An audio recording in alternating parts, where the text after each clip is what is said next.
안녕하세요, 정덕현입니다. 오늘은 유괴의 날이라는 드라마에 대해서 좀 얘기를 해보려고 하는데요. 오늘은 형식을 약간 바꿔서 질문 주시면 제가 답변하는 방식으로 이야기를 진행해 보도록 하겠습니다. 유괴라는 그 단어가 너무 크잖아요. 그죠? 그리고 여기 나오는 이 주인공, 이 김명준이라는 인물이 유괴범으로 등장한다는데, 이것 때문에 처음에 진입장벽이 좀 있다. 이게 과연 몰입이 가능한 드라마인가? 이런 질문을 주셨는데요. 사실 유괴라는 범죄 소재를 가져와서 사실은 이 드라마는 좀 사회를 꼬집는 그런 드라마라고 볼 수 있습니다. 유괴범으로 설정은 돼 있지만 여기 나오는 윤계상 씨가 지금 연기하는 이 김명준이라는 인물은 사실은 뭐 유괴를 하려고 하는 그런 뭐 의도나 마음이 있다기보다는 자기 딸이 아프잖아요. 그래서 그 절박한 마음에 그 집 앞까지 가긴 했지만 유괴를 할 수 있는 그런 사람이 안 되거든요. 굉장히 마음이 약하고 특히 아이에게 굉장히 마음이 약한 그런 인물인데 그 앞에서 이렇게 진을 치고 기다리고 있다가 이제 갑자기 아이가 튀어나오게 된 거죠. 그래 나와서 자기 차 앞에서 쓰러지는 거를 보고 자기도 모르게 아이를 데리고서 자기 집으로 오게 된 거예요. 그래서 액면으로 보면 유괴일 수 있지만 사실 이 김명준이라는 그 캐릭터가 유괴범이다. 우리가 흔히 얘기하는 이 범죄 스릴러에서의 유괴범이다. 이렇게 말하기는 좀 어렵죠. 조금은 다른 결이 있다고 볼 수 있습니다. 이 아이가 깨어나면서 이 이야기가 반전이 되는데 이 아이가 굉장히 천재적인 아이죠. 그래서 언어 능력도 굉장히 뛰어난 그런 아이인데 이 아이가 눈을 뜨고 나서 로이라는 아이가 김명준이라는 인물을 아빠라고 착각을 하는 거죠. 그래서 둘 사이에 아주 미묘한 유사 무녀 관계 이런 것들이 형성이 되는데 이제 그 과정에서 김명준이 아이를 얼만큼 잘 신경을 쓰는 아이에 대해서 그렇게 소중하게 생각하는 그런 인물인가라는 것이 등장을 합니다. 유괴의 날이라는 제목, 그래서 유괴라는 어떤 아주 무거운 단어가 들어가 있지만 궁극적으로 보면 유괴를 한 것처럼 보이지만 나중에 이제 실상이 드러나면서 이 이야기들이 완전히 반전으로 확 뒤집어지는데, 그러니까 로이의 부모가 사실은 뭔가 모종의 아이에게 학대 같은 것들을 하고 있었고 거기서부터 탈출해 나온 이 로이라는 아이를 김명준이 결국 자기도 모르게 구출해준 어떤 그런 상황이 만들어지는 거죠. 그래서 유괴로 시작하지만 이 이야기는 오히려 유괴범이 아이를 보호하는 이야기로 흘러감으로 해서 아이를 보호하지 않는 어떤 사회에 대한 부분들을 거꾸로 굉장히 애둘러서 풍자하고 비판하고 있는 부분이 있습니다. 결과적으로는 그런 거잖아요. 유괴범이 보호자, 유일한 보호자가 되는 이야기거든요. 그만큼 비정한 현실에 대한 부분들이 담겨 있다는 거죠. 그렇죠. 따뜻한 유괴범을 그린다는 게 쉽지는 않은 문제입니다. 그래서 초반에 이 드라마는 굉장히 흥미롭게도 이런 부분을 좀 만들어내기 위해서 좀 장치를 좀 활용하는데요. 그 장치가 뭐냐 하면 이 아이를 데리고 온 데가 철거촌이에요. 이 김명준이 사는 집이죠. 굉장히 철거촌인데 그 철거촌이 이제 집이 다 벼 있으니까 고물상을 하는 어떤 아저씨가 이 동네를 돌아다니면서 아무 집이나 막 들어가서 물건을 훔쳐가는 이런 인물이거든요. 근데 이 인물이 이 집에 찾아 들어와서 아이를 납치해서 가는 그런 장면이 나옵니다. 이 납치된 아이를 구하려고 김명준이 막 쫓아가서 결국 그 철거촌에서 그 완전히 뭔가 고물상하는 그 사내와 격투를 벌이는 이런 장면이 나오는데 이 장면이 굉장히 중요해요. 왜 그러냐면 여기서 이제 명확하게 드러나는 거거든요. 김명준이라는 인물은 유괴범처럼 보이지만 사실은 아이를 보호하려고 하는 거고 진짜 유괴범은 뭐죠? 고물상하는 사내라는 거죠. 그래서 진짜 유괴범을 등장시킴으로 해서 김명준이라는 인물은 진짜 유괴범이 아니었다라는 것을 오히려 드러내는 그런 시퀀스라고 볼 수 있는데 이런 장치를 활용해서 이 주인공 유괴범이지만 굉장히 따뜻한 유괴범이다. 이게 되게 아이러니한 말인데 이거를 좀 가능하게 만든 그 장치라고 볼 수 있습니다. 김명준이라는 유괴범과 아이의 관계가 굉장히 유사 부녀 관계로 그려지고 있는데 이런 구도를 통해서 이 작품이 하려고 하는 이야기가 분명히 있습니다. 그게 뭐냐 하면 어른과 아이의 대결 구도 같은 것들을 세워놓습니다. 사실은 김명준이 굉장히 나이들은 어른이긴 하지만 아빠이긴 하지만 뭐 어딘가 좀 모자란 듯한 느낌을 주는 그런 캐릭터예요. 근데 그 모자람이라는 게 뭔가 뭐 바보스럽다 이런 뜻이 아니라 뭔가 굉장히 순수한 지점이 좀 있다는 거죠. 그래서 나중에 보면 이 김명준과 이 로이라는 아이가 마치 두 명의 아이처럼 같이 노는 장면들이 많이 등장을 하거든요.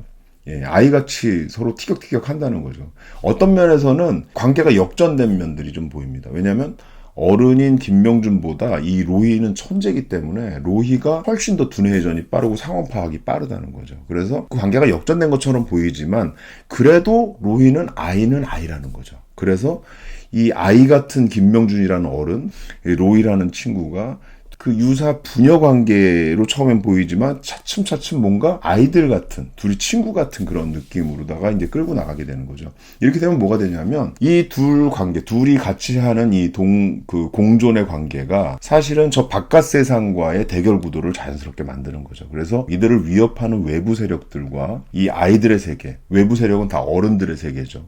이 아이의 마음을 갖고 있는 이 아이들의 세계가 좀 분리되고 대결하는 이런 구조를 갖고 있습니다. 그래서 이 김명준과 이 로이라는 아이가 아이의 세계를 대변하는 인물이라면 이들을 위협하는 외부 세력들은 어른들의 세계라고 볼 수 있겠죠. 그래서 여기 보면 이 상속을 노리고 이 아이가 없어졌으면 좋겠다라는 마음에 사실은 살인을 방조한다거나 이런 걸 하는 유족들의 이야기가 등장을 하기도 하고 그 다음에 이 아이의 이면에 깔려있는 어떤 그 숨겨진 이야기가 나오는데 그게 뭐냐 하면 천재아이 프로젝트라는 걸 한다는 거죠. 그게 뭐냐 하면 사실은 이 로희가 집에서 도망쳐 나왔는데 그 집에서 어떤 일이 벌어졌냐면 그 부모라는 사람들이 아이들을 입양에다가 천재아이 프로젝트라는 연구를 위해서 실험을 했다는 거죠. 그래서 실험에서 성과가 나오면 계속 데리고 있지만 성과가 안 나오면 파양하는 이런 아주 비정한 일들을 해왔다는 겁니다. 그래서 그 어른들의 세계는 결국 이익과 아니면 자기 목적이죠. 자기 목표를 위해서 아이도 도구로 활용하는, 돈을 벌기 위해서는 뭐든지 하는 이런 어른들의 세계라면 김명준과 로이라는 아이들의 세계는 굉장히 순수하게 이들과 대척점에 있는 뭔가 대비를 만들면서 대결 구도를 그린다고 볼 수 있겠죠.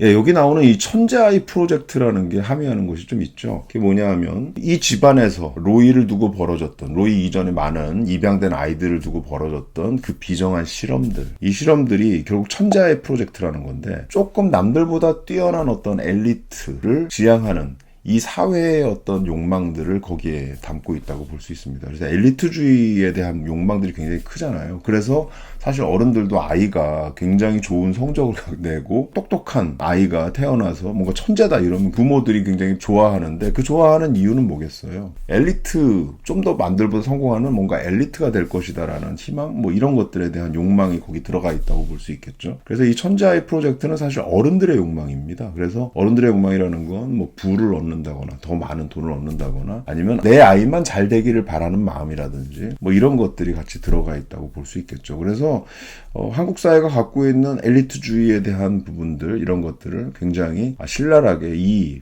천재아이 프로젝트가 뭔가 비판하는 내용이 들어가 있습니다. 나중에는 저는 김명준이라는 이 인물이 이 로이를 데리고 계속 도주를 하잖아요. 탈주를 하잖아요. 저 어른들의 세계로부터 도망치는 건데 그 도망치는 목적은 단 하나입니다. 김명준이 원하는 거는 저 어른들과 달라요. 그냥 아이가 행복하기를 바라는 겁니다. 그래서 그 아이의 행복을 바란다는 그 지점에서 이 김명준은 천재보다는 그냥 보통의 평범한 아이로 돌아가게 해주는 것, 이게 목적으로 갖고 있는 거죠. 여기에 그 아까 말씀드린 어른과 아이 세계의 아주 팽팽한 대결 구도가 이 안에도 담겨 있다고 볼 수 있습니다.